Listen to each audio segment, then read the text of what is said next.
হঠাৎ ক্লাস পেসিং খারাপ হয়ে গাড়ি যদি রাস্তায় দাঁড়িয়ে যায় তখন চালকের করণীয় কী? তার মানে 2-4-5 কিলো গেলে হয়তো আপনি ওয়ার্কশপ পর্যন্ত যেতে পারবেন।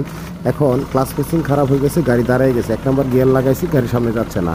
এই দেখেন গিয়ার বক্সের সাইডে কিন্তু ক্লাস পেসিংয়ের অনেক গুঁড়া দেখা যাচ্ছে।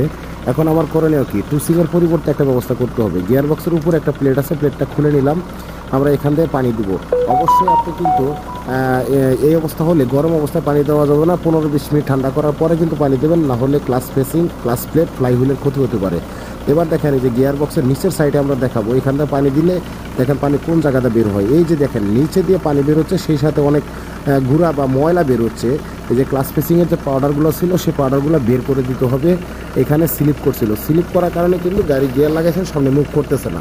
তো এই বিকল হয়ে গেলে তাৎক্ষণিক গাড়িটা সরাইতে হবে। 2-4-5 কিলো গেলে আপনি ওয়ার্কশপ পর্যন্ত যেতে পারবেন। তাহলে এই বুদ্ধিটা আপনি অবলম্বন করে কিন্তু গাড়িটা সরাইতে পারেন। অবশ্যই আপনি ঠান্ডা অবস্থায় কিন্তু পানি ব্যবহার করবেন। পানি ব্যবহার করার পর 15-20 মিনিট বন্ধ রাখলে ক্লাস পেসিংটা একটু ভিজে যাবে, মোটা হবে। তারপর গিয়ার স্টার্ট করে গিয়ার লাগালে সামনে মুভ করবে। এবার কোথা দিয়ে পানি দিতে হবে একটু সঠিক করে দেখেন। এই হলো ইঞ্জিন, ইঞ্জিনের ঠিক এই যে আমরা একটু পিছনে যাবো, এখানে ছোট্ট একটা ছিদ্র দেখা যাবে ফ্লাইহুইলের উপরে। এই ছিদ্রতে কিন্তু পানি দেওয়া যাবে না। হ্যাঁ, এই যে ফ্লাইহুইলের উপরে ছিদ্র, এখানে পানি দেওয়া যাবে না।